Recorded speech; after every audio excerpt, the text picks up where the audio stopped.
Hey Sean, how you doing? Good. How are you? Not bad. Out of curiosity, can you see me on your end or no? Nope.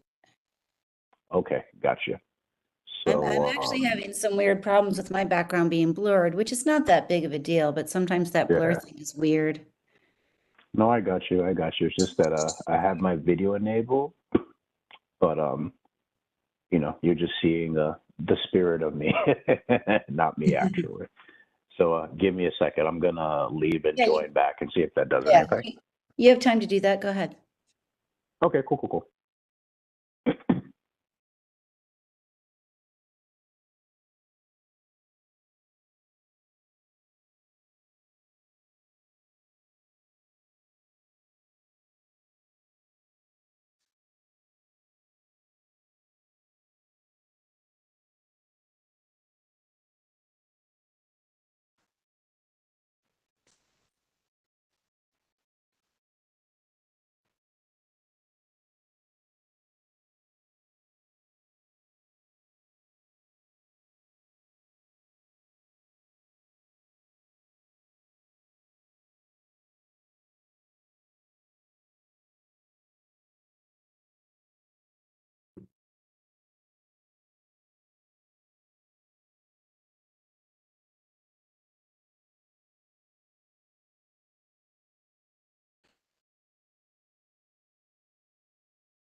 Hello. Hi, how are you? Hi, I'm good. My name's Charles Moran. I'm Yeah.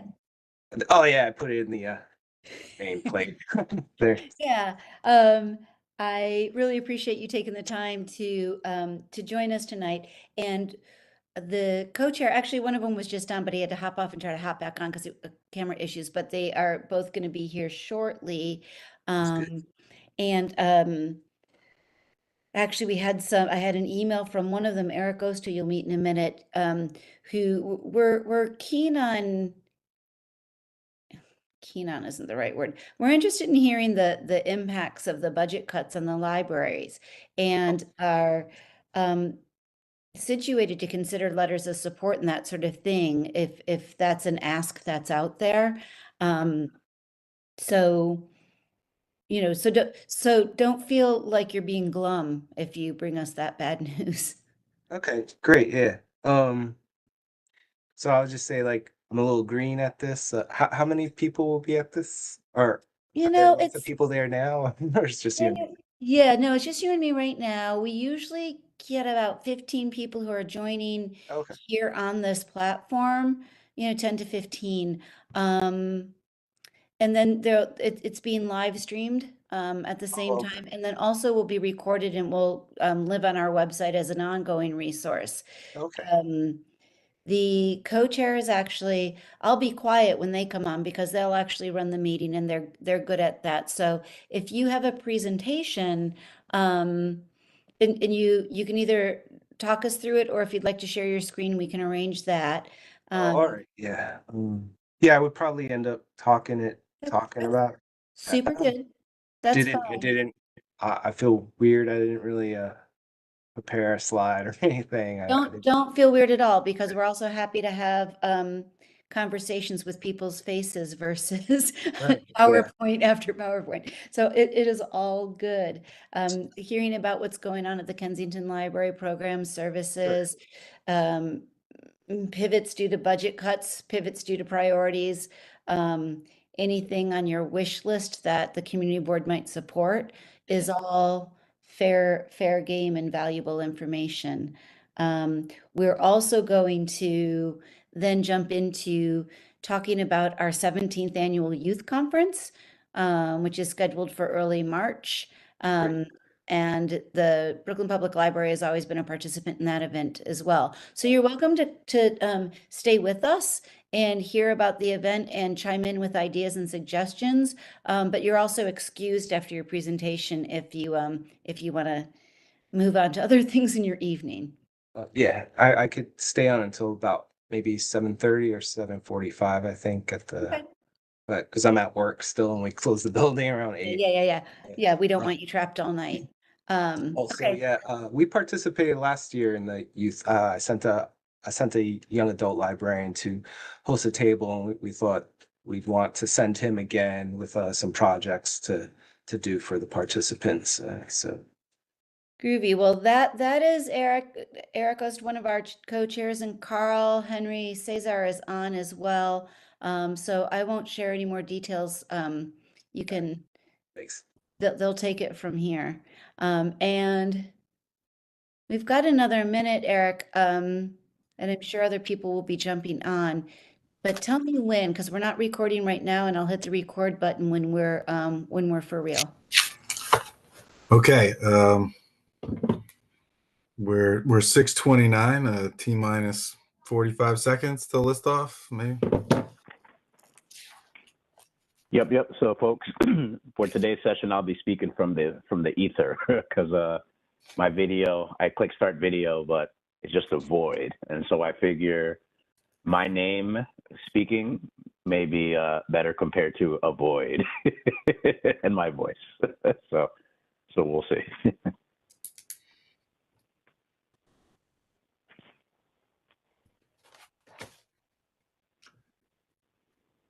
You made me, with your name just appearing as Carl, it feels a lot like Hal to me, speaking from that voice. 2001 AI action. I mean, I'll be honest with you. If I could have had like one red dot, I mean, right? Too like close that. to home, huh? I like that idea. Either that or Vader on a bad day, right? Like either one of those two. That's what I could go for.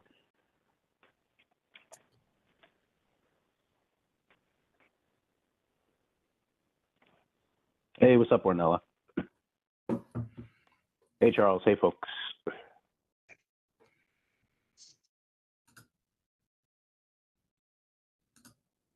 We should text Corazon. He likes to get a message. Happy to.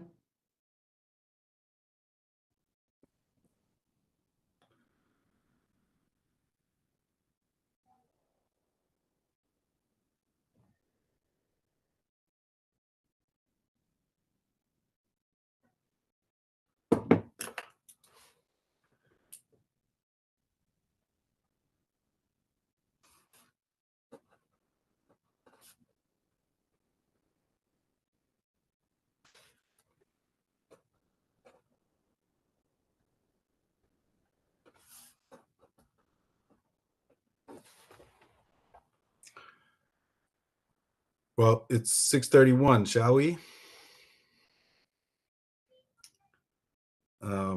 Carl, you with us? Yes, I am. Let's kick it off. Yep, definitely. All right. Well, it is January 11th.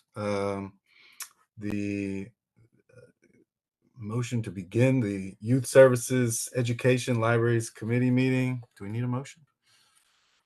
All right. So let's just make motion and go. We have on our agenda tonight, we're going to be hearing from Charles Moran. Charles is here from the Kensington branch of the Brooklyn Public Library. I believe he'll be addressing a number of things, but on our agenda, we're talking about services and budget cuts, and so I think we can get into that. And then our next agenda item is the CB14 annual youth conference and scheduling that, and then any other business. So that's our roadmap. I think we can get started with Charles right away, unless Carl has anything else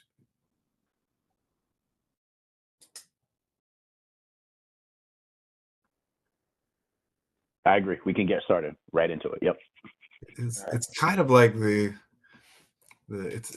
message is traveling in space and it gets to you and comes back. There's a little bit of a delay, but without further ado, Charles from the Kensington branch, welcome. Thank you. My name's Eric. I'm excited to meet you, and we're Thanks. excited to have you. Yeah, thanks for y'all hosting me. I'll just jump right in the fire. What I'm going to start with is I'm going to read the script I was sent first, and then I'll be more candid if that's all right. I think that's so. I'll sound boring in the beginning, and maybe I'll sound loosey goosey interesting in the second part. I don't know. All right. So the script, the January 2024 Community Board updates. BPL open, here's the good news, right? BPL opened the 3 new libraries, Eastern Flatbush Library, Broward Park Library, and the Sunset Park Library.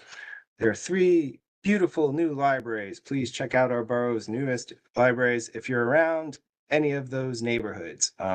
Sunset Park is really interesting. It has 3 floors, and it's housed in affordability housing. So there's some pretty good stuff going there. Also, I was recently at the Brooklyn Heights Library, and that's a really nice new library, interesting layout and everything like that.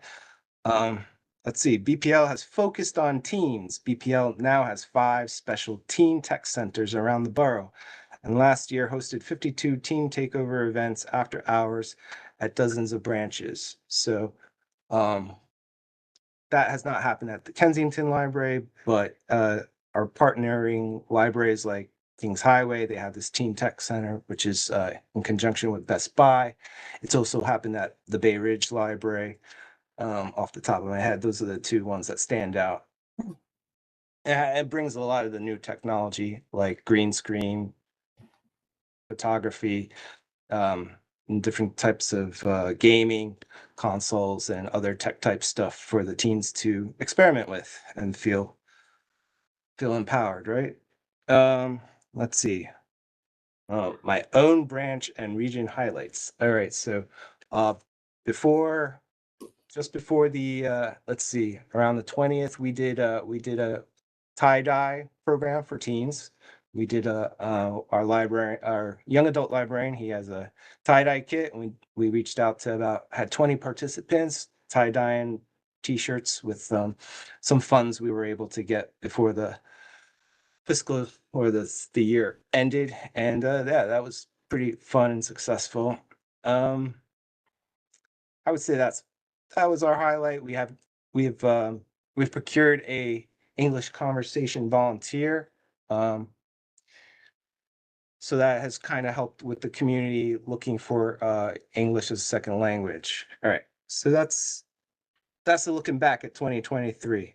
So let's go into the much anticipated budget cut script. All right, let's see. New York City mid-year budget cuts. In November, the city's 3 library systems received a 5% cut to our current year's budget.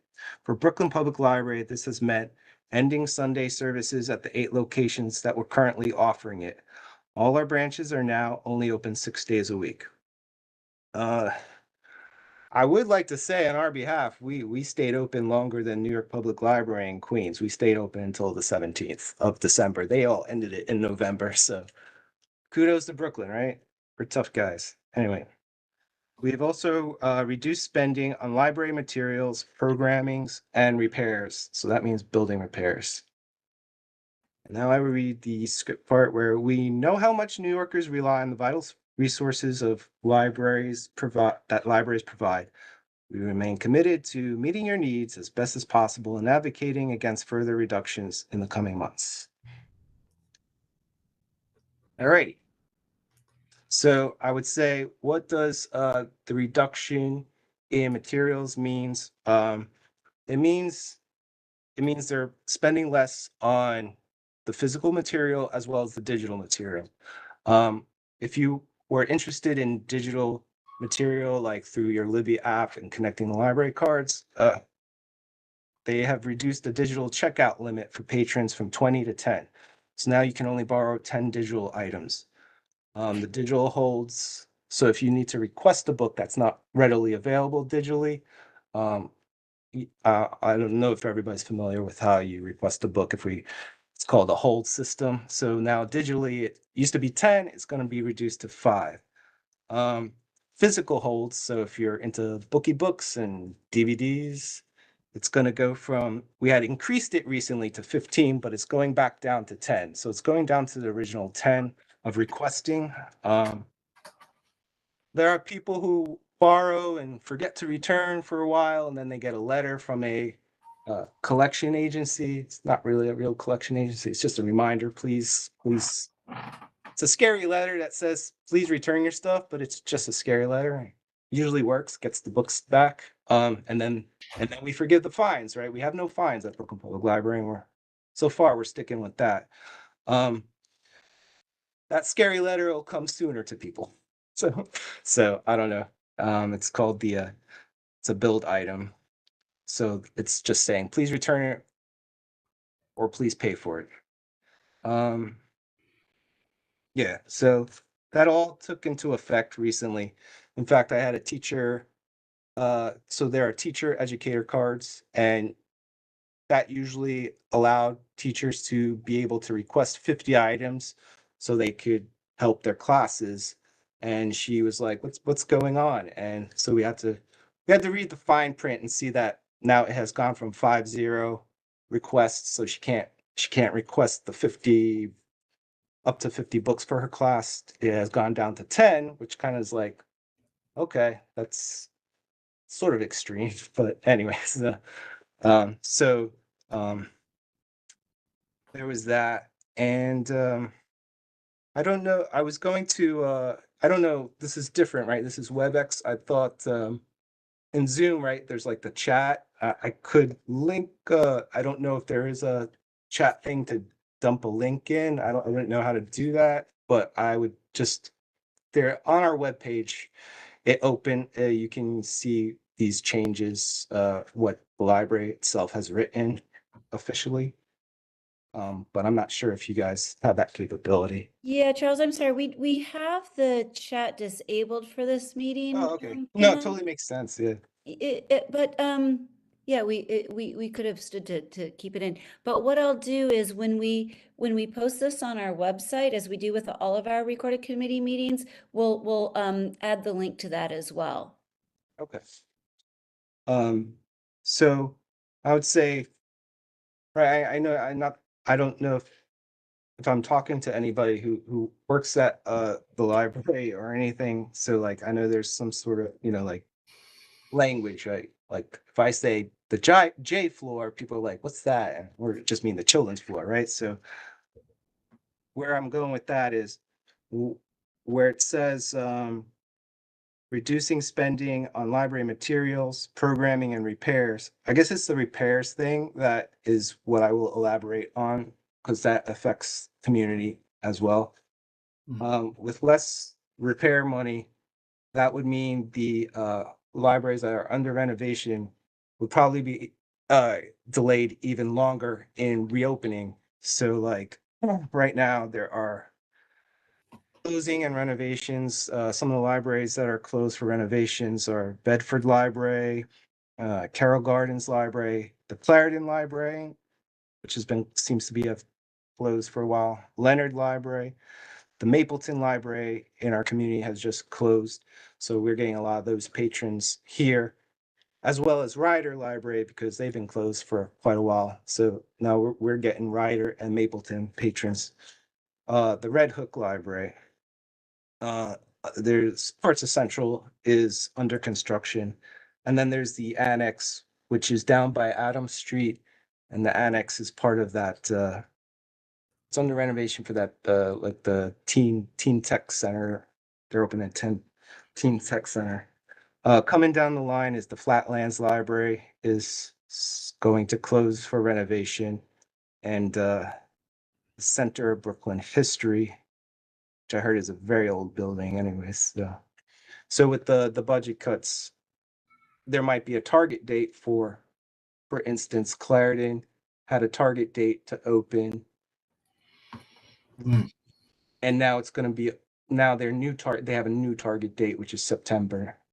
So it was like sooner, like spring, I think. Now it's pushed back again. So, and who knows? So that's what that means. Anyway. So it's not just like repairing water leaks in a building. That would also be a major problem. But these buildings that are closed, now their opening dates are going to be pushed back. Yeah. Hmm. There's a hiring freeze. So yeah. So like for instance, Mapleton, Mapleton is being closed for an HVAC upgrade because they didn't have a very modern system, and that was always on the fritz. So it has to be. So I don't know. But yeah, what was the last thing? Yeah, there's a hiring freeze. So staffing is going to be staffing. The staff of those branches that are closed get shared with other branches that might be short-staffed. So we do have people come in looking for part-time work, but we have to tell them that that's also frozen. We get a budget for that part-time work. That's been reduced. So yeah.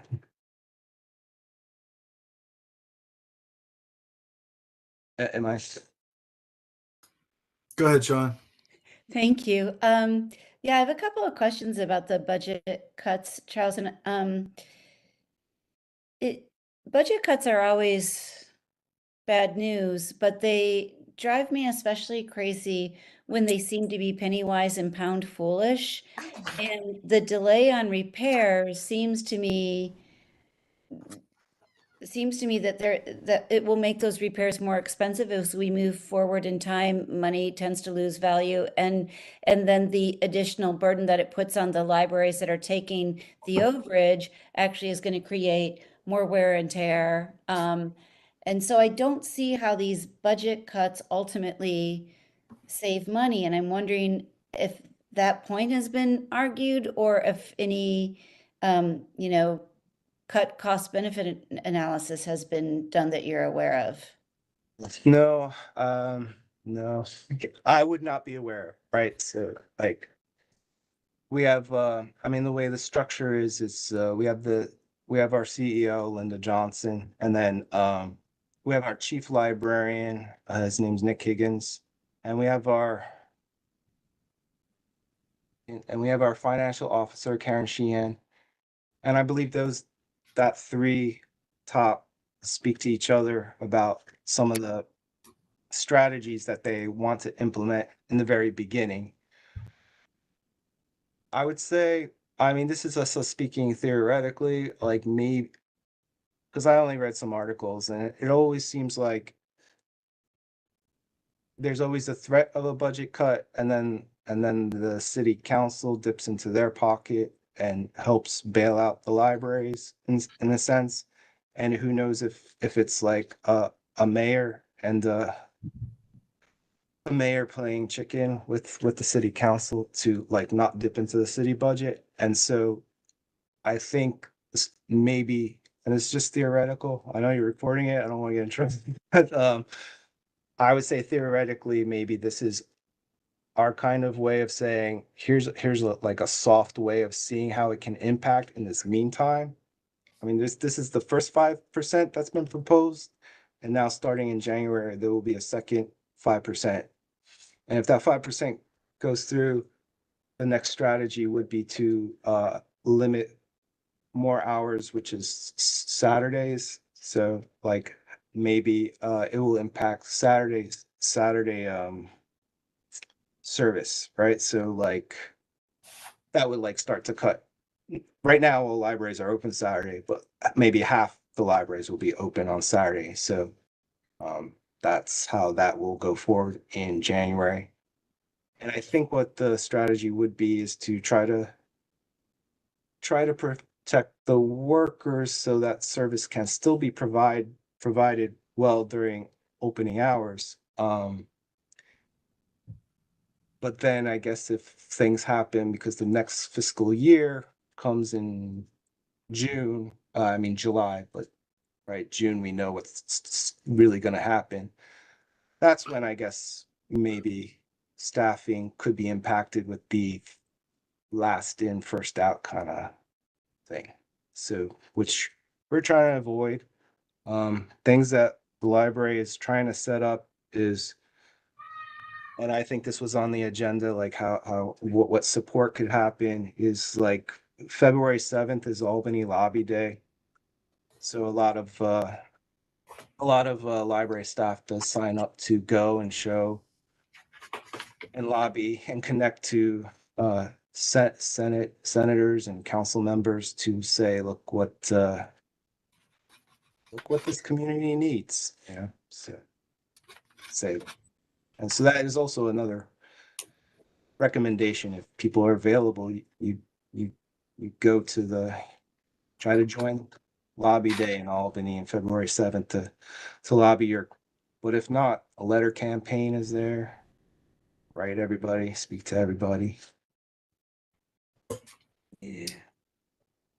We'll definitely make note of that in the minutes, the February 7th lobby day. I wanted to, Steve, I think Steve Cohen, you had your hand up, Steve? Yeah, I see the hand. Yeah, sorry. Hold on. I'm trying to get my video on. Thanks. All right, go ahead. Yeah, so I realize you're thanks for the presentation.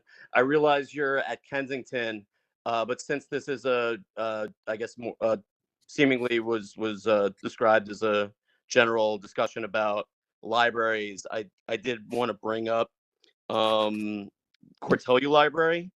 And basically, since the budget cuts were announced, I've noticed that a lot of the kid-oriented programs during the day have like fallen off the calendar.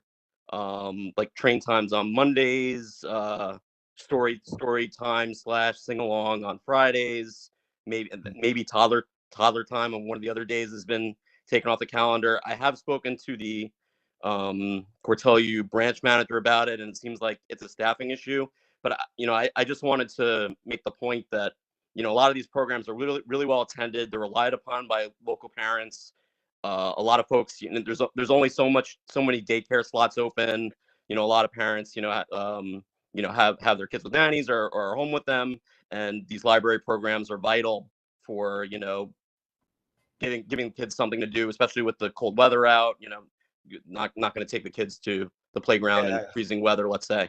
Yeah, I was especially going to say winter. Yeah, winter. You totally look for somebody. The Cortelyou Friday like story time sing along. I mean there's a lot of kids that show up to that. I mean it's probably at least 25, 30 kids in my experience. So not having that off the schedule, I think is a big deal. And I was talking to the Midwood assistant branch manager today, and she said she got her start as a volunteer librarian at Cortelyou. So I feel like even if there's staffing issues, there should be ways to get a volunteer to lead a story time or sing along, to put it back on the schedule on Fridays. And in terms of like the train time stuff on Mondays, in my experience, that requires very minimal supervision. Basically just put out the train tracks and the trains, and kids kind of go to town. And if there's any kids fighting over trains, usually it's the parents or caregivers that handle those disputes. It's not like there's a librarian that needs to be brought in to mediate.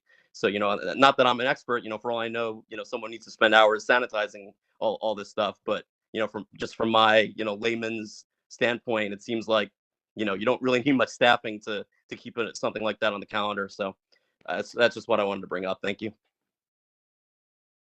All right, thanks, Steve. All right. Like you said, that's Cortelyou, and it's hard for me to address Cortelyou. What I know is Cortelyou is a 1-floor branch, and as far as I understood, so like the way the library always worked is it has age specialists. I don't know their staffing level right now. I know they had one children's librarian. I know they also had they were trying to do a special story time that was, I don't know if it was in the news or anything, but I like the drag queen story time. They were having that, and they were having security issues over that. And maybe that was stressing out the staff. I can't really speak for anything. They might be going through some trauma or whatever from a couple incidents and threats of that that happened to them. But yeah, well, as you said, I can't really speak to it. Like me, yeah, totally, I agree. Like, why can't the train sets be out there and just have it in the calendar that says free playtime, right? Unfortunately, at Kensington, we don't have the space for that, so I don't even know how that ended up would have worked here because we have a skylight, so like we have this hole on the children's floor is in the second floor, and there's like a hole in the second floor, so we don't really have the greatest play area that's safe for kids to play. We do have magnet boards for kids to sit, and we always leave them out. So like when parents come and say, what can they do? We have these magnet gears and playing with the alphabet and some felt boards and stuff. So we always kept that available. Speaking on the Kensington front, because we did have to do away with our story time, which we're trying to because we had lost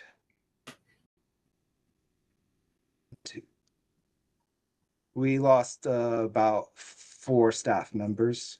So it was an effort to still provide class visits. Like I was filling in, we did a rotation of filling in a story times, but at some point it became a burden to be able to attend a meeting like this or prepare for a meeting like this, but know that I have to prepare for a story time and step in and not know. And so like I said, I can't speak for Cortelio. Maybe they were in a similar situation.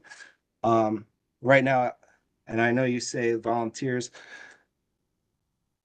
I love the idea of volunteers. We have a conversation English volunteer. She told us a couple of days ago, oh, by the way, I'm flying away for the next 2 weeks. So I have students because it's a conversation group. It's not really a formal class, but they're coming and they're saying, teacher today? And like, vacation, 2 weeks. So, it's that's the catch-all with volunteer groups and stuff. Sometimes, I mean, we do same thing when we get shelf helpers when they're volunteers. There's dedicated students, but a schedule's always changing, right? So we tried at Kensington when we knew that we couldn't maintain the story time. We tried a grant funded 6-week program called Ready Set Kindergarten, which really targets 3 to 5.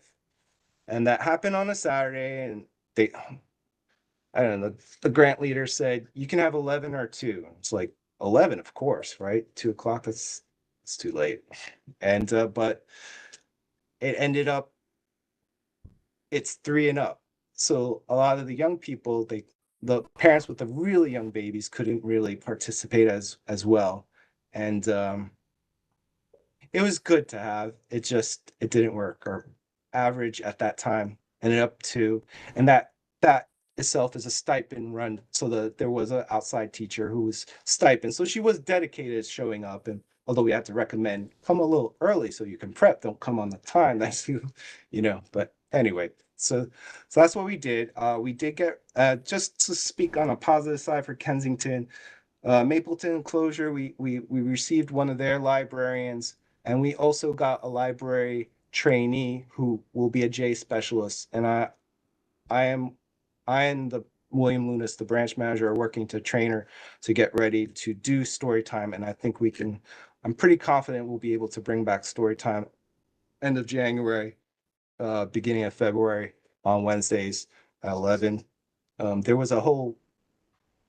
We'd like to do it at 10:30, but there was this whole system-wide schedule change where we're no longer able to have a shift that's 10:15. So to say, come in at 10:30, it doesn't work for us to be able to maintain staffing wise 10:30. I feel weird about doing 11 since I know nap times, snack times, eat times while I'm at. But that's what we're doing here. I see there's a Here we'll go, Sean. I just want to say thank you, Charles. Steve brought up the story time, and I spent a lot of time going to Cortelu, and my little guy loves Kensington because there is the void in the middle there, and it's pretty exciting to be up there. I guess that's J level. I'm learning things now. the jail. Throwing things down from J level is very enticing to him. But I wanted to ask quick, and we'll go to Sean. You mentioned that you had 3 staff that you lost. And was that just, were they part-time staff and just sort of? No. They So yeah. You want to finish the question? I'm sorry, I'm gonna interrupt. Oh, that's fine. I was curious, like, if that was part of recent, it's just like normal course of people leaving, but you're not able to refill those, or you're able to So, now. yeah. Yeah, sorry. Yeah, it was a normal course of people leaving. Promotion, somebody felt their time was up at Brooklyn Public Library as a whole, so that person retired. And then I would say somebody just didn't pass their probation. So, but with those spots, you guys, they were in your shifts, and now they're gone, and you cannot rehire for them because you're in the freeze. Yes. Yeah. So they said if so we got lucky with the library trainee because that was just under the wire. So if that didn't happen, yeah. So yeah, we're in the freeze. I'm just like, yeah, so, go on. yeah, I'm just thinking that, if you multiply that out by all the libraries, there are people who are going to leave in the natural course of things. So the longer this goes on and branches are closed, like there's an attrition that we're going to start to feel. So it's not just services that are going to be cut, but we're going to have a lack of talent pool coming in, lack of new people coming in, lack of mobility for people who want to move around or get promoted or things like that. And anyway, I just like highlighting that for the meeting and thinking about the kind of things you need to say on February 7th, right? Like there are other, the long-term effects of a hiring freeze have ramifications as well. All right, let me go to Sean. Sean had her hand up. Go ahead, Sean. Thanks. Yeah, and thank you, Charles, for all the work you're doing to sort of pivot to try to restore as much as you can. And I know that you have the benefit of working with William Lunas, who's brilliant and super dedicated. So I have some confidence in you. I do want to say, just glancing over this list again, that there seems to be the libraries that were under renovation that will not be able to be brought back online due to the cuts. Also seem to be along a socioeconomic line that is less wealthy than the Brooklyn library system as a whole. And I'll take a deeper dive on those and make sure that I can substantiate that. But that's my gut sense just looking at this list. And so it seems to me that there would be a social justice, economic justice argument to be made. And then the spillover impacts of not having library access in communities of stress are another way that there's going to be a cost impact, that this is, again, penny wise and pound foolish. So I don't, in terms of supporting that, I'll also chairpersons and board members raising questions about other branches.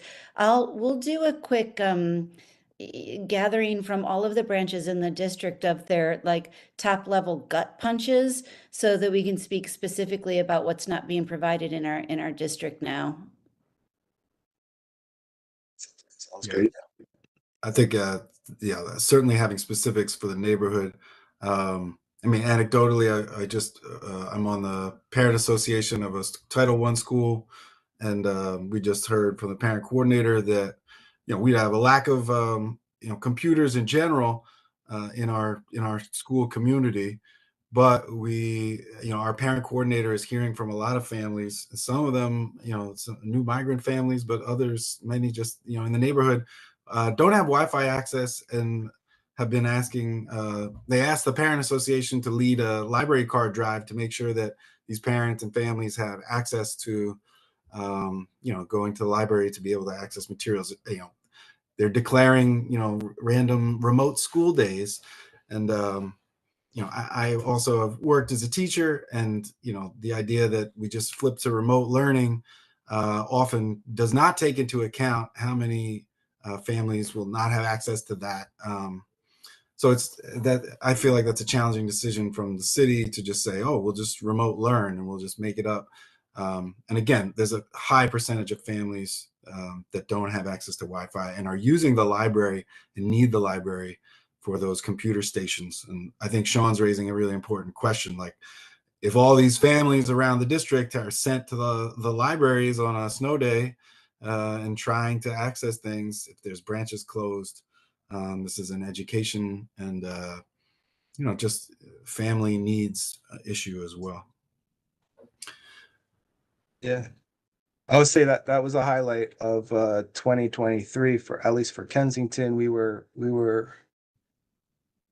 a hub for loaning out a laptop program with a hotspot, and that they said it was an anonymous donor, so I'm not really sure, but it ended in September. But we had so many people of need coming for whether they were new immigrants from Eastern Europe, or I don't know, where Uzbekistan and Tajikistan, somewhere Central Asia, but yeah, well, we had 200, and I think we gave out 250 laptops, and they all went. And then they came back in September, and of course everybody was like, well, how do I extend this and whatever, but the program was done. So like the hotspot ended, like that hotspot wasn't giving off the signal anymore, so it was just a laptop. And it was pretty flexible. It was flexible where somebody didn't return it, there was no real 911 thing. It's like, it's like if they return it, they'll return it. I think we actually had somebody return it like last week, to tell you the truth. So that was a benefit, but I think it was in conjunction with the city, and it was like it speaks to it. For some reason, we were targeted as a neighborhood that has a digital divide, right? That had a internet need. So that's why we were a hub. And people still call, but we don't have the whatever. Man, that's rough. And that's amazing to me that, I mean, of course, I remember last year, we had public library people coming to the meetings and talking about that program and brought it up. And I sent, Ornella's shaking her head. I also sent that to our school, the 2 schools nearby. And I know several families took advantage of that. I did not know the program was discontinued and that it ended. I didn't realize that. And of course, you were at capacity and gave them all out. So there was clearly a need, and you're still getting calls. That's disconcerting. Yeah. So I mean, I don't know what the partnership was and who the partner was that allowed it to happen, to allow it to be funded. So it was, yeah. Yeah, and you So think about now too, I we know do. there's people who are moving around, through Yeah. shelter systems to be able to take a hotspot with them would Definitely, be yeah. very critical. I'm sure there's students that Ornella has that are moving around like that. I just see you shaking your head, Ornella. So. I'm agreeing with everything you're saying because I had shared as well, and I know a lot of people took advantage of that program that really needed it, specifically just around internet access, especially in this day and age where like many schools have moved to like digital work and things like that, and many homes don't have that option. So a lot of families are definitely feeling the miss of that program ending. We'll include that in the letter too. Are there other questions from the board, or Charles, do you have anything else that you wanted to share, or Sean? Has a hand up? Eric, Nina has a hand up. Yeah, heads up. Nina has a hand up. Go ahead. Yeah, first of all, thank you very much. It's just so disheartening to hear about the library of all things being cut, because this is, I think, really an essential service for all the reasons that people have talked about. And Sean, you are correct about the majority of those libraries in need of renovations are in like the East New York area. I'm familiar with a number of those branches. Um, I don't know if this is totally far-fetched or not, but I figured I'd pitch it anyway. With participatory budgeting coming up, maybe there's a way that there can be some campaigns to try to get people in the community to vote for that extra money going to help out the libraries in their neighborhoods, especially the ones that are really being hard hit. It's just a thought. Thank you. All right, thank you. Yeah, noted.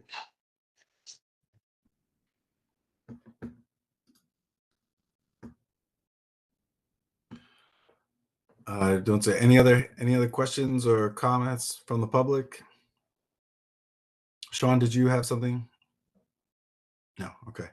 Well, Charles, we really appreciate you coming and talking to us, and thank you for your stewardship at the Kensington branch. Now I'll know to see you when we wander in, so I'll definitely say hello. All right, awesome. Yeah, say hi. Yeah.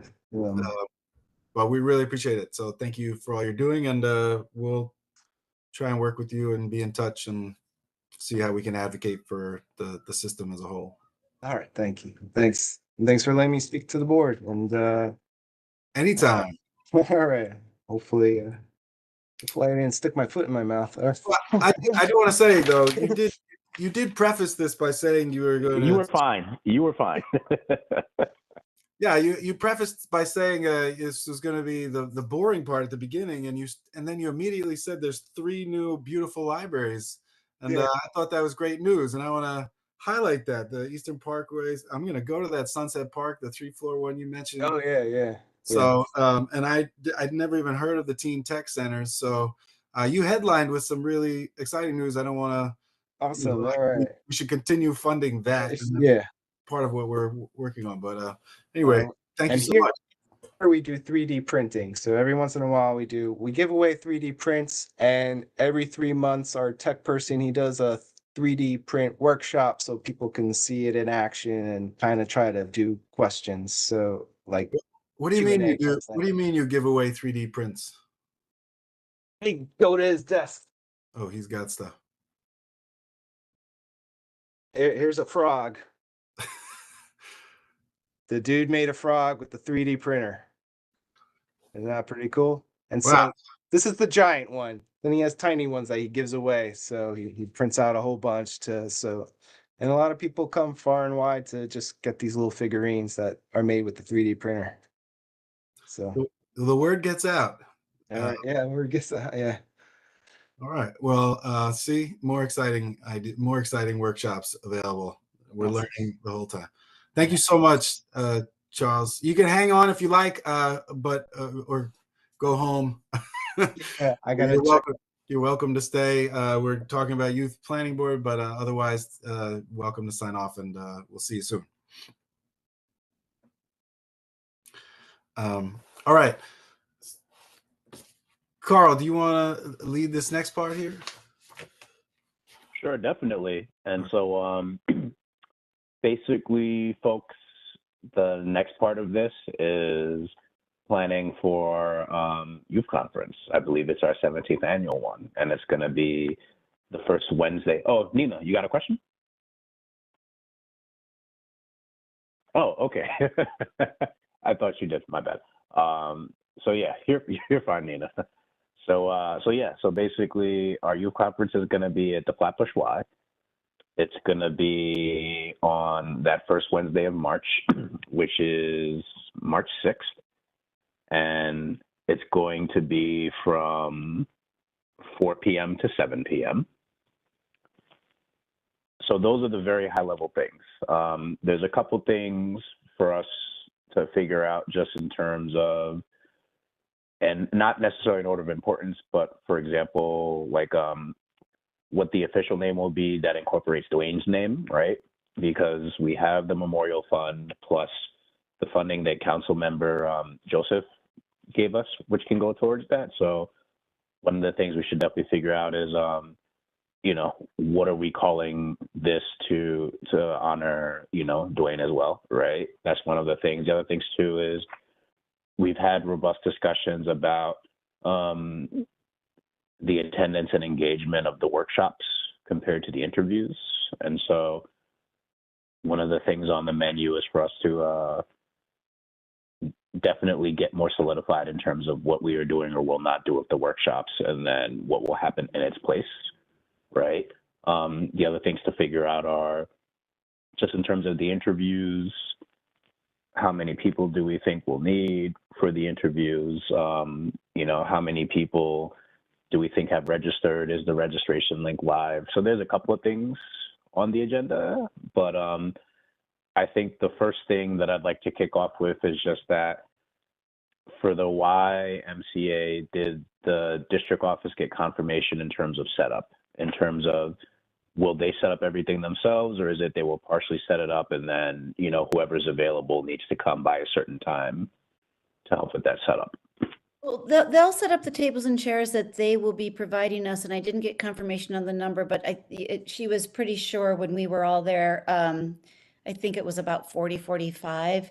And so Yeah, I remember that count too. Yeah. Yeah, so to complement, you know, that number, we will probably have to get some rentals, and then I'll have to figure out with her, you know, whether they would also set those up, whether we get rentals that come with labor that sets it up as part of the rental fee, or if we're going to need some people willing to put in some manual labor. But it's not going to be like the first time we did all table rentals. You know, I think that if she has 40, we'll only need 20, and setting up 20 tables isn't the same as the year that we set up 60 or 70 tables. So, but that is a detail that I will confirm with them. Mm-hmm. Cool. Awesome. And then the other thing too is, did she, shoot, was her name Ariel? I believe, I forgot. Yes, Ariel, right? So did Ariel also send us, I guess the pricing or whatever that would be?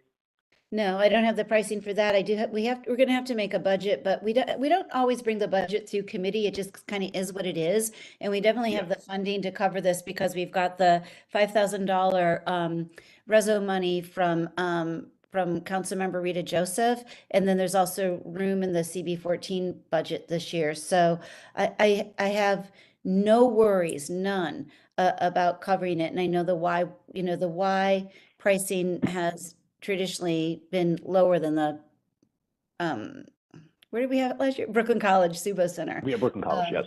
So I'm anticipating that. The other budget items will be, we have to pay for MailChimp, and we will have to pay for some table rentals, and then we usually pay for printing because we do, you know, harder cover posters. So those are the costs that I anticipate. Yeah. Gotcha. Okay, cool. So we're set on that. We don't need to worry about the budget. The other thing that I remember was, I forget whom we had partnered with last year for the snacks. The Flatbush Food Co-op has donated snacks in the past, but Ariel did mention that they might have snacks or a snack connection, so we'll work Yeah, that she out mentioned that too. accordingly. But you know, the Flatbush Food Co-op is a very easy fallback position because they're always down to help with this. We've always done, it's like 500 bags of chips and about the same number of apples. And then I think we won't do bottled water because we're also trying to be greener than we used to be. And we did notice that they have the drinking fountains where you can fill a water bottle. So I think we should just rely on that, but I'll defer to the committee if you want to have a beverage conversation. Cool. And then there was also some article or something that came out recently that said, hey, surprise, like it turns out plastic water bottles have a lot more quote unquote ungoodness than people already knew about that. So yeah, we could maybe put out a word that if for any of the agencies or organizations that bring swag along, recommended swag might be water bottles because they'll be highly useful at the event. Yep, very true. Very true. And so I have a million things, but I'm not going to monopolize. And so for other folks in the chat, are there any other items for this upcoming youth conference that you have questions about that we should definitely start getting solidified?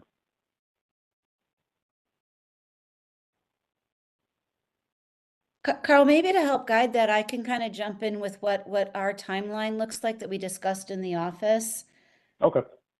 I think, as soon as the committee tonight decides on how we're going to recognize the fact that this is a memorial to Dwayne Joseph, and we have the proper name, we can update save the date and start getting the flyers going. So we were talking about sending the save the date out to the public and out to the schools as early as next week. Patricia also just wanted to have the basics of the website in place before we do that. Also, I'm going to interrupt myself to note that Sarah Sklar from the office is on with us tonight. And so I appreciate her evening time. We just figured since she does most of she'll be doing most of the heavy lifting with, the organizing. So she's here to listen and then also jump in as she sees fit or as I need to be corrected. We thought about opening up the youth registration on February 12th and not having a closing date for it. And at the later end of things, when we're sending reminders, that there'll even be a note saying that registration is not required, but is requested. We won't tell people it's not required until the very end because it helps us get a number, but we don't want anybody to not show up because they're like, oh snap, I forgot to register. So we've got those dates in our calendar, and then we're going to do the organizational registrations will open as early as February 6th, and we're going to close it. We discussed probably February 26th because that gives us some time if we have to curate, if we get, oversubscribed, and it also gives us a little bit of time if people haven't registered, but they call us in a panic mode to just figure out how we're squeezing them in. The school save the date will go out the week of the 15th, and invitations will be sent out basically weekly to the organizations for their participation until we hit our goal, which is usually around 50, and then also to the schools. I didn't write this down, but Patricia and Sarah also have the Link NYC schedule, so we'll be advertising on those at appropriate times. I think the first one goes up after the February meeting. Like we're not gonna bogart space from the February board meeting, but it will hit the day after, something like that. So that's our to-do list with getting the word out. We're not reinventing any wheels.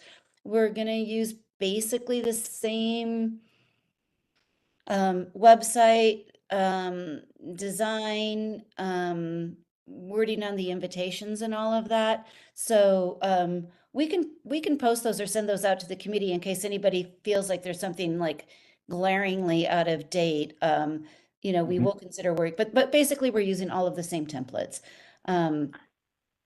So maybe I went on too long. I'll stop there.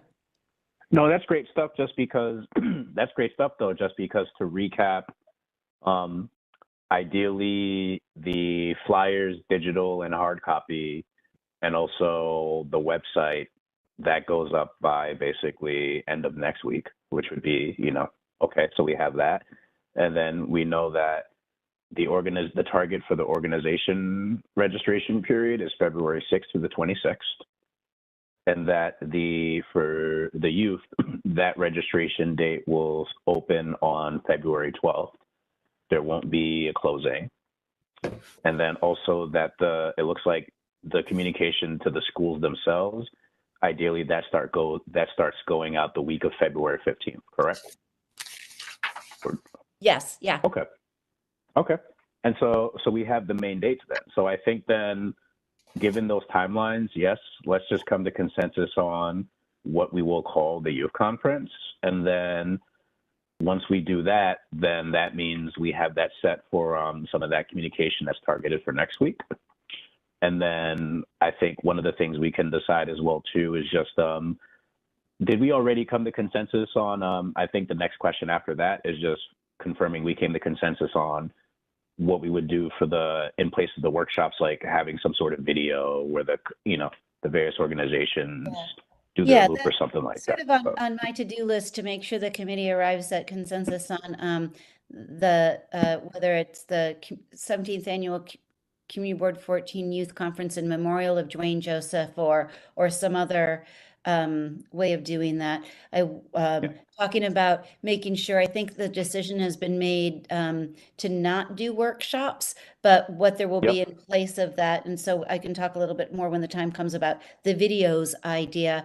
And then really sort of kind of ratcheting up the mock interviews have been so popular, but I think we might be able to bring them up a level by trying to get some community VIPs to commit to participating ahead of time so that we know somebody like maybe the president of the Flatbush Junction bid, who's also a successful businessman in our community, who's so successful, whose name is somehow escaping me, Kevin, and I'll think of it in a minute, but, or, the elected officials who have been there in the past, getting them to commit. And we'll think of some of our other, community members who might come visit and make a showing. Sure, definitely. So let's do that then. Let's come to consensus on the name, and then after that, let's tackle the other stuff. Hey, Eric, I see you have your hand up. Yeah, I want to put two enthusiastic hands up for trying to allocating those resources to trying to get some VIPs. I love this idea, Sean. And I know working with high school kids, if you tell them that, there's going to be the elected officials there, they get to talk to, these people seem like untouchables to them.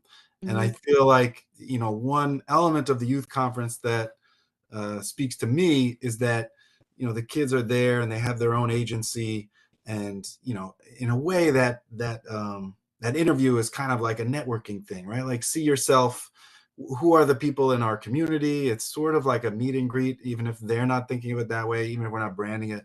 But I can kind of imagine on the website, like announcing, we'll have mock interviews with, and we have like a cool list of little names that show up, or on the LinkedIn, like, come to the youth conference, so and so and so will be here, and that's pretty easy to update. And I just think that's a nice thing to highlight. Yeah, it's Kevin Johnson. It was such a hard name to remember because it's so unusual. Yeah, but people like him and maybe the Kings, some of the big cheeses at the King's Theater and stuff like that. So yeah, I just think that's a nice thing to highlight, and it brings attention to the community and what who is working and serving in the community. It's a nice thing. cool. So what are the options you guys? Maybe you guys in the office have talked about it, or Carl. Like, what were the name ideas you were thinking of, how to incorporate Dwayne's name into it? I think it's a matter of order, whether it's the 17th Annual Community Board 14 Youth Conference in memory of Dwayne Joseph, or whether you want to put the Dwayne Joseph Memorial CB14 Youth Conference, and sort of figure out how then 17th Annual fits into that. Because it's not the Dwayne Joseph Memorial 17th Annual, because that would suggest it's been so that, I don't know. Sarah, you're laughing at me because I'm stuttering. Did you have something? No, I'm not laughing at you. No, I think that we had talked about it. It's the 17th annual youth conference, and what's special about this year in particular is that we're honoring Dwayne. And yeah, I mean, figuring out the language to use around the title and then in the posters and stuff like that. But I think anything we do will be really nice for him. I just have maybe I have one thing to add, and then see what others think. But I kind of like the youth conference, the 17th annual, the CB14 youth conference. And then I don't know, there's something, Dwayne, to me, always, the word memorial sort of like weighs heavy on my heart a little bit. And Dwayne is such like a celebratory force. I mean, that's the way I think. I would wonder if there's a way that there's, in that first iteration that you mentioned, it says, in memory and celebration of Dwayne Joseph, or I don't know, there's some way to do it that way. So, Yeah. um, In celebration of the memory of Dwayne Joseph. yeah, something like that. I think, I don't know, Dwayne to me feels like celebration, and I think there's something about that, that the spirit of him, I think celebrate needs to be there in some way. Or that's kind of my thing. It looked beautiful on the poster too. This is going to go everywhere. We want to celebrate. This is a thing he was excited about and he loved to do. And I mean, I only know him for the 2 years I've been here, and I it was the cup runneth over. His feeling about this. So anyway, that's my 2 cents. Cool. Thank you very much for sharing that, Eric. Really appreciate that. I really do, and I agree with you about that stuff. Yeah, it is a celebration. That's very true.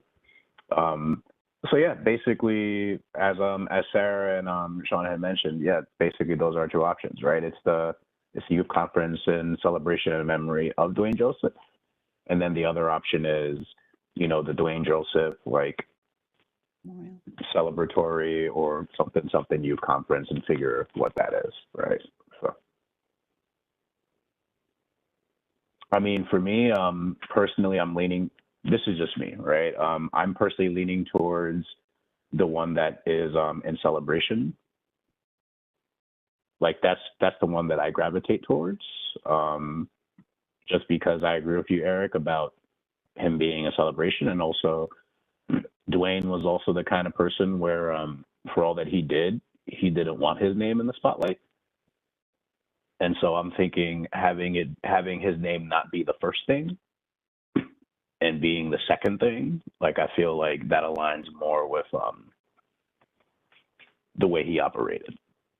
So that's the one I'm leaning towards. So I I'm one think person. Dwayne would also encourage everybody to stay on brand. He liked the idea of how this was branded, and Yeah. so what it is first, who it's about second. Yeah. Okay, so we'll use that as a work. I don't see anybody putting a hand up or shaking their head no. So right now that will be Community Board 14 17th Annual Youth Conference in celebration of the memory of Dwayne Joseph. Yep.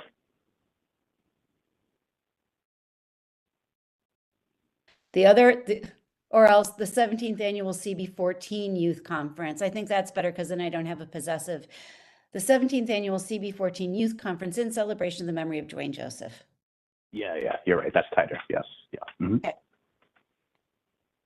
Yeah, Eric, what's up? I was just looking for a thumbs up button, but I clicked the wrong thing. I mean, that could have been a high five as well. So, Yeah, I mean, hey, yeah, I get it. That sounds good. That's all I'll say. I get it. I got you. Cool. So moving on to replacing workshops with videos. This has kind of been a hotter topic in the office. And Mark Moss, our stalwart videographer, has been in part of the conversation too. So here's why it's controversial. I had this idea that there would be like these videos sort of on continuous loop, and they'd be sort of a passive display, and maybe in the snack room, or if somebody's waiting for a friend to finish up, they could tool through them. And there's some disagreement about whether or not that will be utilized at all, or whether we would have to get a big TV or some screen from the Y, or we'd have laptops, or and just sort of the effort to benefit ratio is up for up for discussion. And then the other thing is how we get the videos produced. And I was trying to go path of least resistance on this because this is already a lot of work. So just inviting as we have in the past. And I'm going to admit, I was very negative on this idea when we did it when we were remote. And it ended up being a great an asset to the youth conference. And I was surprised at how quickly how many organizations were like, yeah, here's our video, we're ready to go. So the path of least resistance is just sort of, if you have a video that you would like to submit as part of the event, drop it here or do this. Here's the instruction for doing so. Mark had suggested that we could offer to produce videos for them. And then that's just another thing that we're managing and coordinating and keeping track of. I'm not against it. I'm just saying that. And then Sarah has something to add. I'm forgetting something too. Ornella can go first. Choose. Mine was just a question, point of clarity. What is the purpose and what do these videos include? I haven't been able to attend a conference before, so I just want to be able to add to the conversation. Yeah, they're just sort of promo videos like, hey, we are girls who code and this is what we do. And then there's like a cameo of one of the participants talking about one of her accomplishments in the program, and that's it. They're usually like 3-minute long videos, but they're like promo videos for the organization and their programs, and they tended to be really well done. And then they would live as a resource on the youth conference website. So it was something like, once the youth conference is over, that's it, it's done. But the videos could stay and continue to be a resource. But I'm not wedded to the idea. So what I was going to suggest is maybe annoying, because I'm like wrench throwing a little bit, but I wonder in terms of like engagement and like how much, is if we almost sort of flip the videos and like offer, if we have Mark who has video equipment and we instead at the event sort of set up a space where we allow the kids to come and like say 15 or 30 seconds of like what they are finding exciting about the video, right? And so then as opposed to something that plays during the event, it's something that is like filmed and collected during the event, and maybe we can have the organizations, as opposed to do 3-minute videos, like they can send us like 30-second clips, and that can be clipped in, and then that works as a promo for the event. It gives the kids more of a sense of buy-in to it, as opposed to like, I don't know what a 17-year-old likes at this point, but like I don't imagine that they'll like sit and click through a bunch of videos. And then it's, also something that our office and our board, when we talk about like what is the advantage and what do we gain from doing this, we have not only like just the sort of what we have, we know its benefits, but we have it in the kid's voice. So that's, and we can talk with Mark and we can talk with others and we can talk with, folks about like what that is like feasibly technically, but I think it might be, so I'm just throwing it out there. So Sarah, are you imagining like, so let's say, I'm 16-year-old Carl. Are you imagining on March 6th, I'm at the youth conference, right? So like I walk around the tables and I see what things interest me or don't interest me. And then somewhere in the Flatbush Y, Mark has something set up where, for 15 to 30 seconds, I would tell, the camera, like what I found interesting so far. Or would it be that I would be reacting specifically to one? Okay, so it's just that I don't necessarily have to watch one of those videos first to just share what I think of the experience so far. Okay, that's what you're thinking of. Okay. And Ornella, I saw you. I think you had your hand up at some point while Sarah was sharing her idea. Like, yeah. So what's up? These are just all clarity questions, everyone. So just bear with me. That's cool. So these organizations will be present at the youth conference with tables as well, but the videos is just an additional promo piece for them, correct?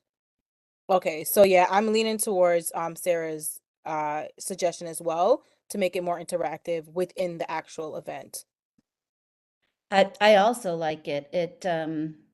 I think for all of the benefits Sarah mentioned, and also it means Mark does the work.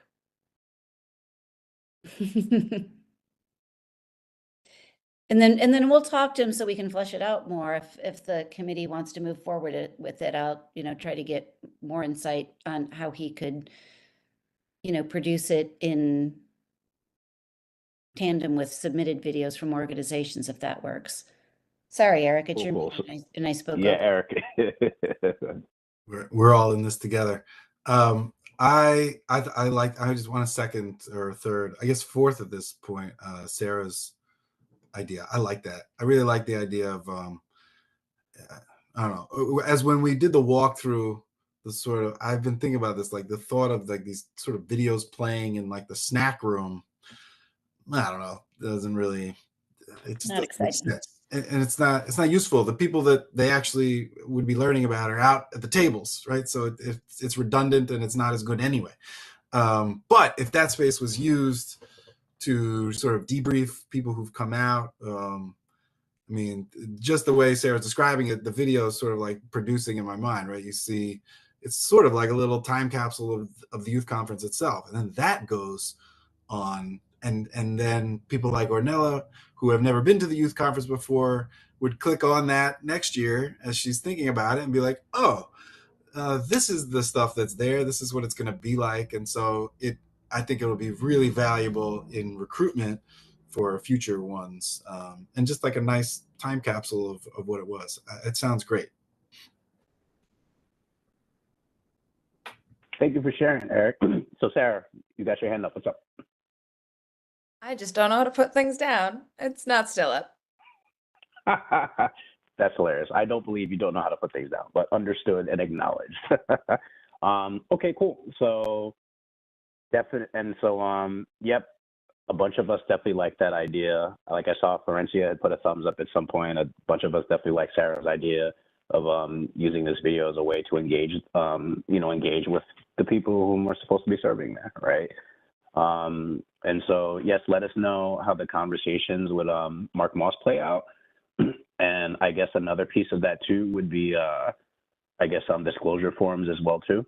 Like, would that have to be something as well, right? So, but that's part of the details in the conversation. So, and Sarah, what's up?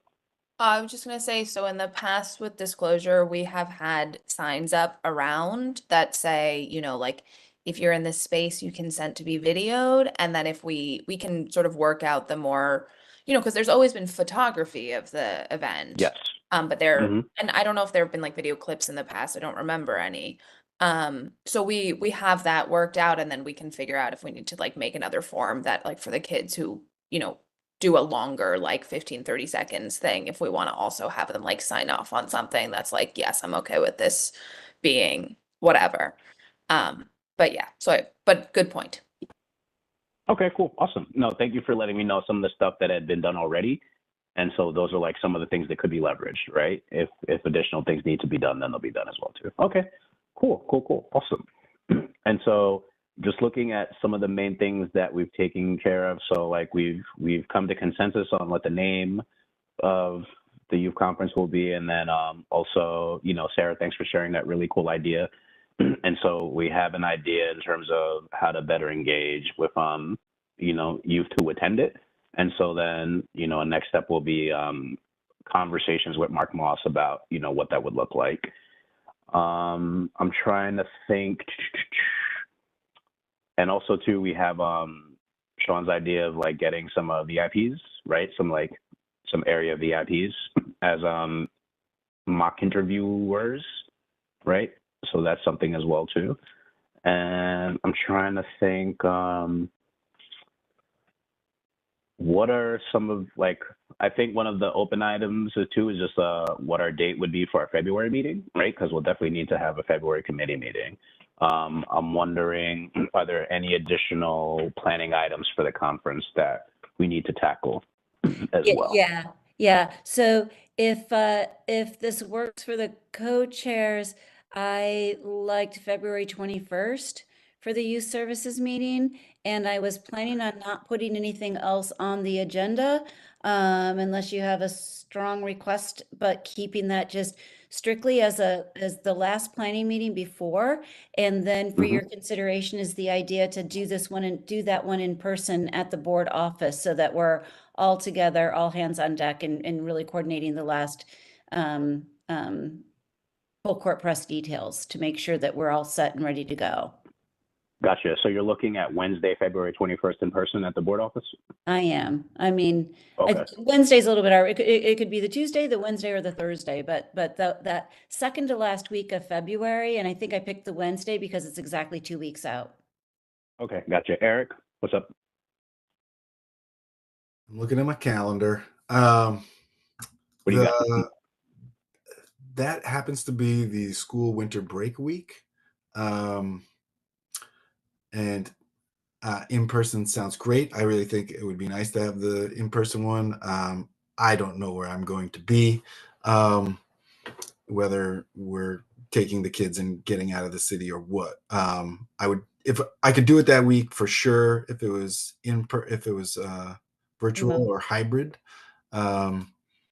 However, if to guarantee I could be there, I could do the week before or after. This does not need to hinge on me, but Okay, so then there's two options, and we can either hammer this out in committee or we can do it offline. But we could set up for, not for a full hybrid meeting, but for you as the special guest star, because you're co-chair, to come in remotely. I don't want to handle a whole bunch of the hybrid model, yeah, but we could do an in-person with you coming in remote, or we could do it fully remote. I mean, we will be all together spending great quality time 2 weeks after that.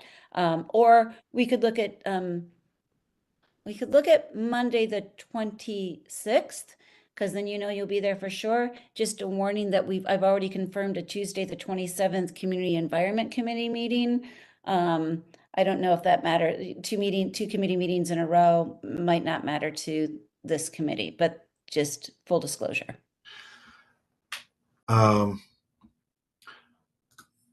I think that if the timing for in terms of planning for you guys, if that 2 weeks out mark is really the best in terms of like prep time, like I think that it sounds close to do it the week before. That doesn't feel good. And maybe you're suggesting the week of the 12th. Is that too far out? Do you feel like it's too far out? Okay. All right. So look, plan to do it in person that day, and if I'm around, I maybe then I'll be there, and otherwise we can beam me in. So that sounds. I'm down for that. Okay. It doesn't have to be written in blood tonight, but that will be our working date for now. Then if we think of something else over the next day or so, we can switch it. Okay. The other thing I have, Carl, I don't know if this is the time, but I kind of have a checklist of what we usually, and Ornella, to your point, just to let people here who don't already know what we ask board members to do in terms of supporting the event. Yep. Can I go through that list? Yeah, we should definitely do that. Yeah. Okay, I'm going to start with the most obvious one, and the one that we do get pretty good participation on, and that's, we get board members to put up flyers and posters, and it goes very old school, actually putting up flyers and posters in your house of worship, in your building lobby, in your place of work if it's appropriate. Up and down our commercial strips, Avenue J, M, Cortelyou, Coney, Flatbush, you know where they are. You live here. So really trying to literally paper the community. And people have been pretty good about that. But I want to emphasize it because it didn't get that kind of support on the Lunch and Learn flyers. So, I want to, it can't just come from me. You got to, ask your fellow board members to pitch in on that.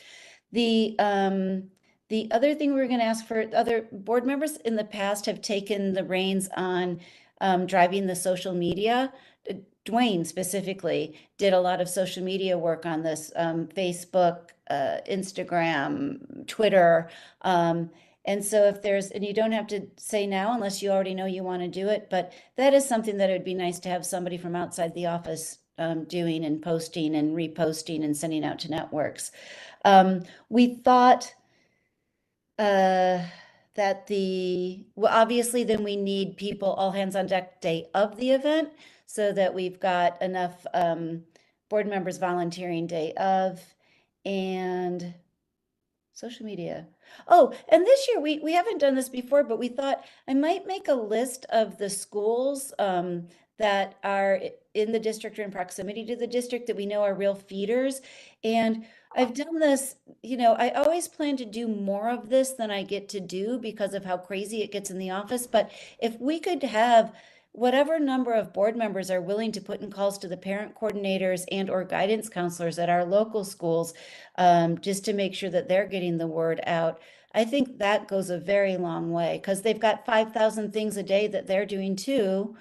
And so staying on the top of their to-do pile, I think, is useful. I will definitely do that.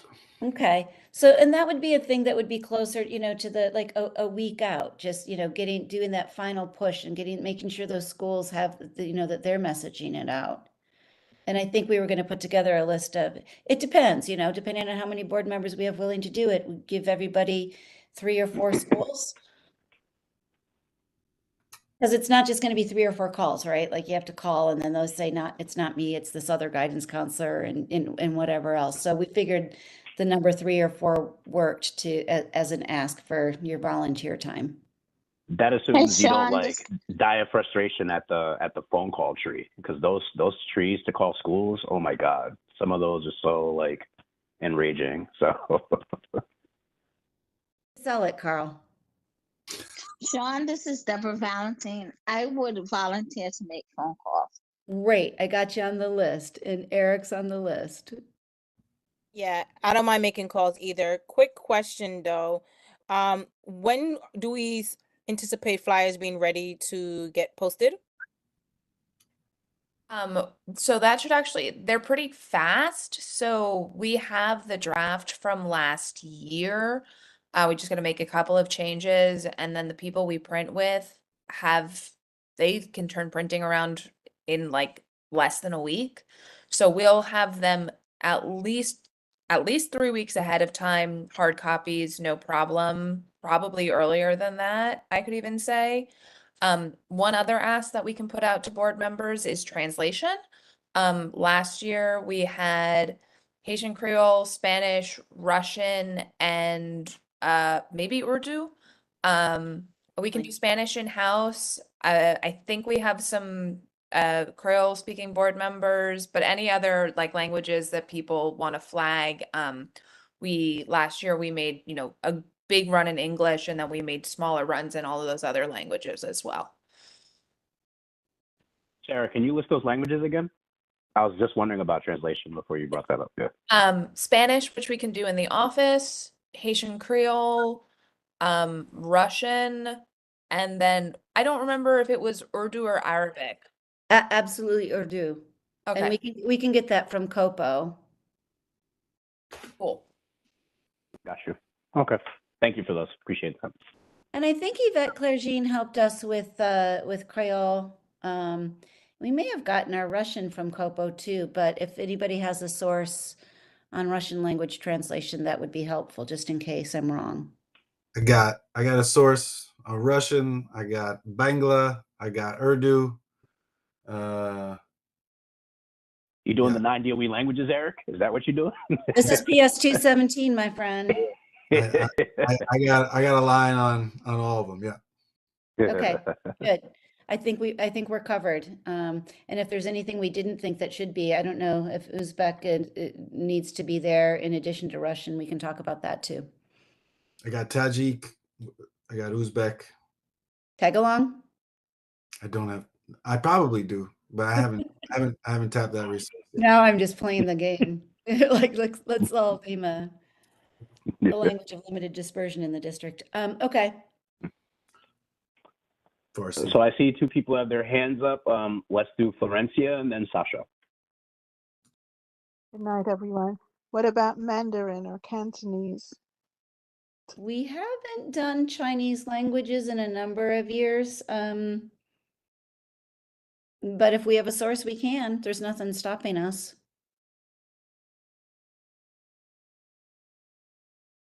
Cool. Thank you for that, Florencia, and thank you for that, Sean. Sasha, you're up. Hi. So I can definitely help with the Russian translation and Yay. yay. And I can also help with the flyer distribution, Cartelio and all the nearby areas. And I'm from what I'm understanding, like we are specifically targeting high school students, right? 14 to 17. Yeah, a little bit younger. Some of the older middle school kids, students come. So and it goes a little bit. It goes a little bit older too. We've had 20-year-olds before. So, but yeah, I mean, I really should have just said yes, because that is the sort of on the bell curve. That's the pinnacle is the high school 16, 17, 15, 16, 17. Sure. Sounds good. So yeah, I can help with the flyers and the translation and obviously whatever setup. And this is my first one, so I'm new to everything. So I'm So just, you're gonna have a blast. I'm sure. So whatever, physical or, administrative help is needed, just let me know and like I'll be happy to participate. I'm just kind of like observing and learning for now, so I'm not like super And participating with my voice. day of is really key too. I mean, everything you just said it is needed and is key, but as much we used to do like sort of like 2-hour time slots with the idea that we don't want to impose too much, but for those who are actually on the committee, if you can stay the whole time, just as much time as you can spare on the day of is helpful. Sure. It ends pretty quickly. Like, people can walk out pretty much at the by 7. Setup sometimes is a little bit, it's helpful to have people early. Students sometimes come early and sort of doing some crowd management while the tables are still organizations are still coming in. Also, organizations come in and want to know where where they're supposed to sit, and we've always let that be open-ended and let them choose their tables after years of trial and error of being more organized about it. It just works for people to sit at whatever table they choose. Also, though, a topic for discussion if people want to try something different. But I will tell you this, though,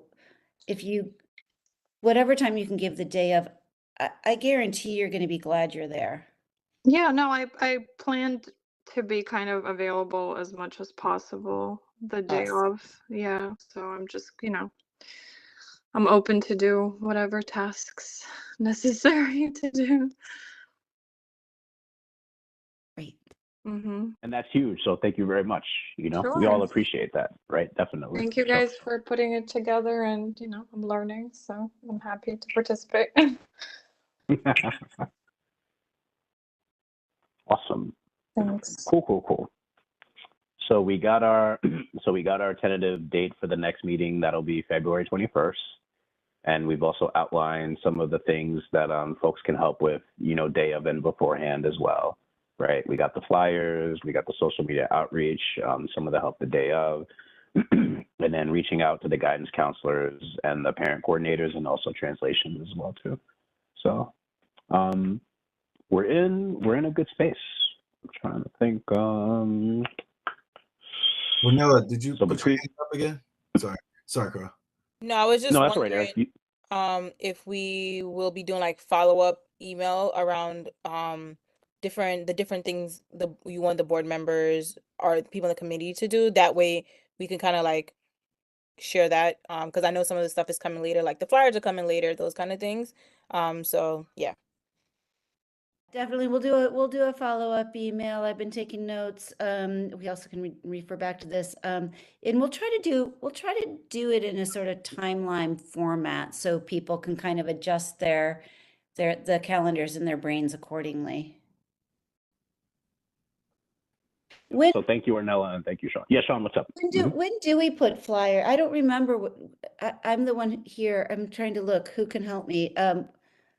When have we put flyers up in advance? Is it usually, is it a whole month in advance? Do we start doing it a month ahead?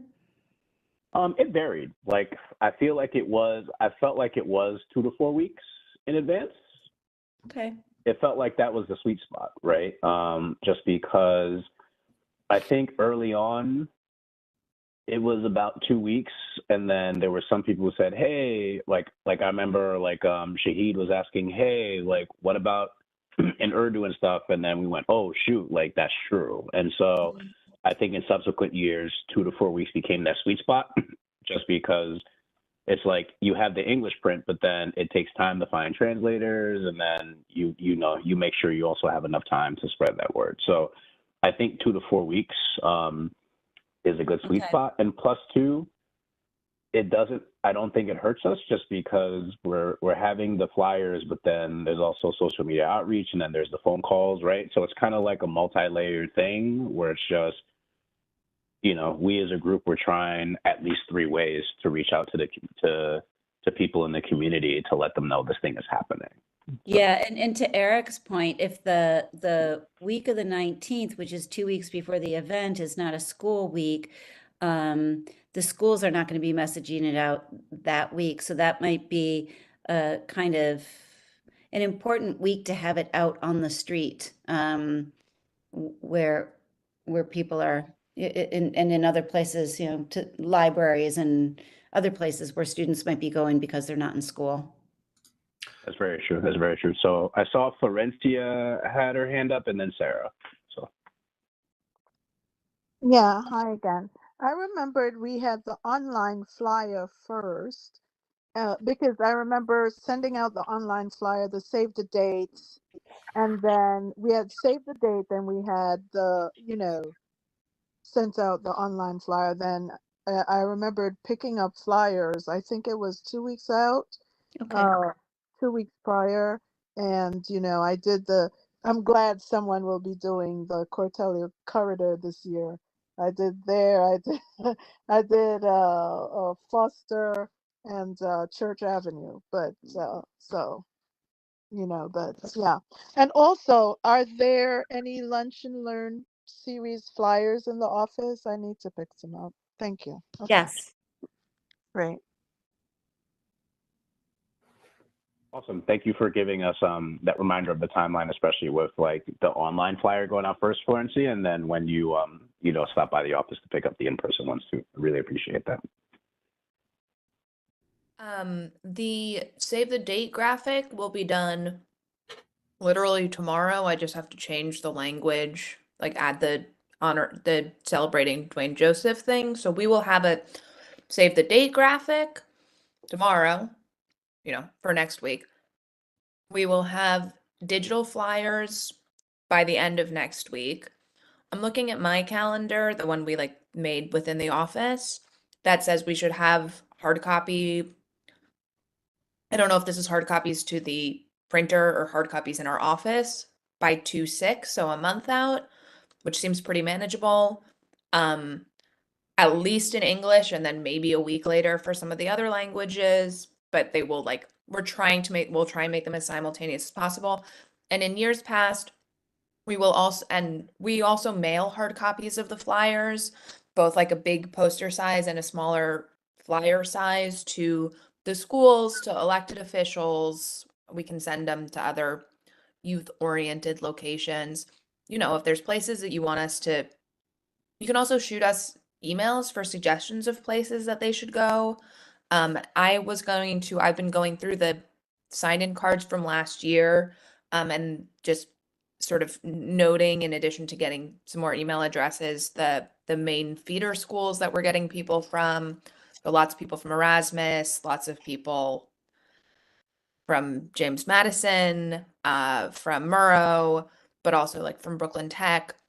One thing I want to flag is that we get a lot of people from outside, certainly outside our district, outside of Brooklyn. Last year we had a teacher call us from Philadelphia who was like, "I'm bringing my kids in for the day." And we were like, "Wow, that's great."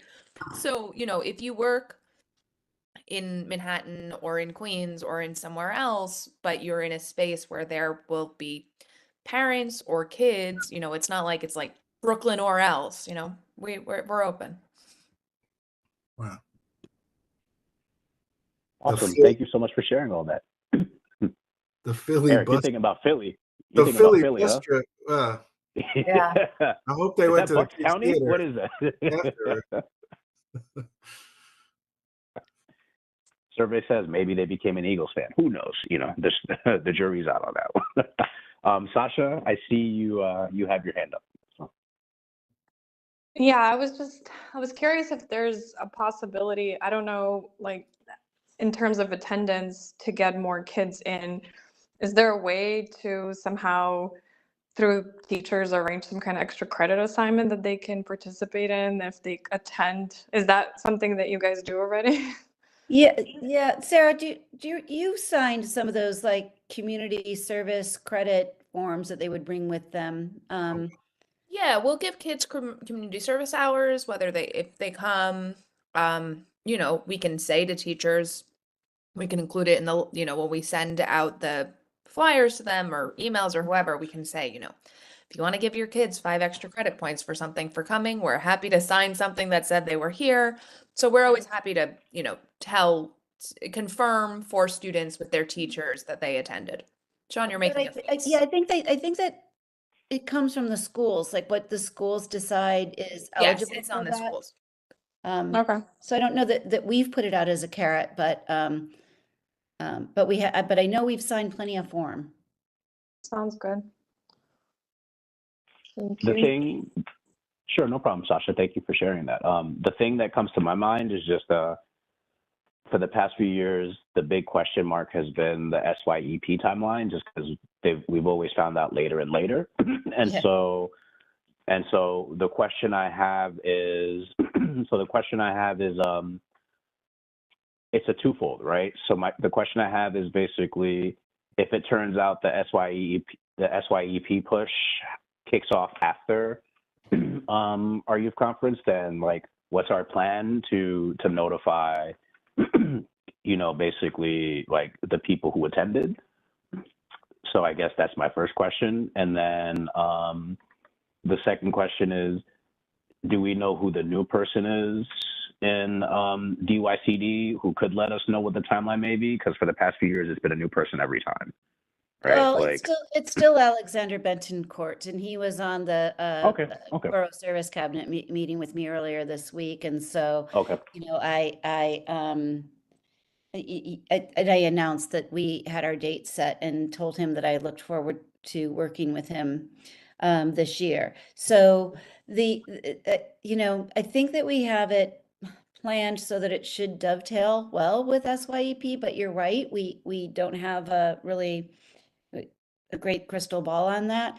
And I've thought about this too, because it's always our goal to dovetail with SYEP. When it doesn't work out, I get agitated. So what I thought, this year we have no danger of being too late. We only have a slight danger of being too early.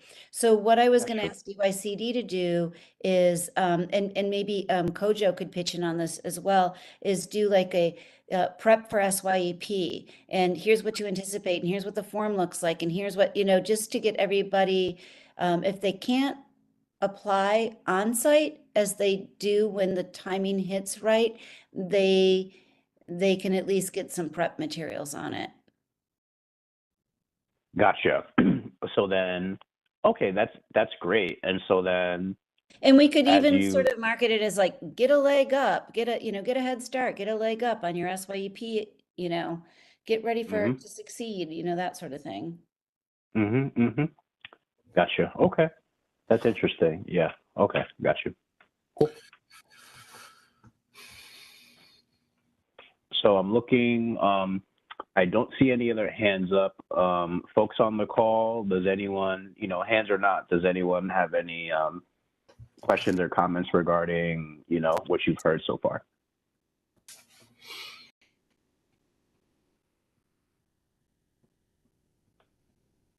Okay, so hearing none, it's 8:07 p.m. and so we've identified the potential date for, you know, we've identified the tentative date for next month's meeting, February 21st. We got a bunch of next steps in terms of things that people can help with leading up to and the day of youth conference. And we've also come to consensus on the name of the youth conference as well, and then some of the key dates as well as we get up there. And so if there's nothing else, then, you know, in the spirit of how we started the meeting, a motion to adjourn the meeting. Well, wait a minute, before you do that, I just want to make sure that I've got my to-do list Okay, yeah, run it back. Yeah. am I drafting a letter of support for the Brooklyn Public Libraries following getting some information from our local branches? Yes. I'd be happy to do that, but I just want to make sure that the committee has decided they want to provide a letter of support. Yes. Okay. And then, yeah, then we're good on everything else, although I didn't hear anybody step up to the plate assisting with social media. And that's okay right now, but if it's something that you can consider and let us know down the road, or something that, like, if you have a friend or a partner in life that is good at this and you want to ask him, her, or them to do it, you know, we're taking volunteers on for that. So keep it on your list, please. Thank you. Now you can Will be. adjourn. Thank you. No problem. Thank you for that, Sean. So yeah, so folks, enjoy the evening, and thank you so much for all of your help. You have a good weekend. I mean, evening too. Okay. You too as well, folks. Take care. Good night, everybody. Good night. Good night, folks.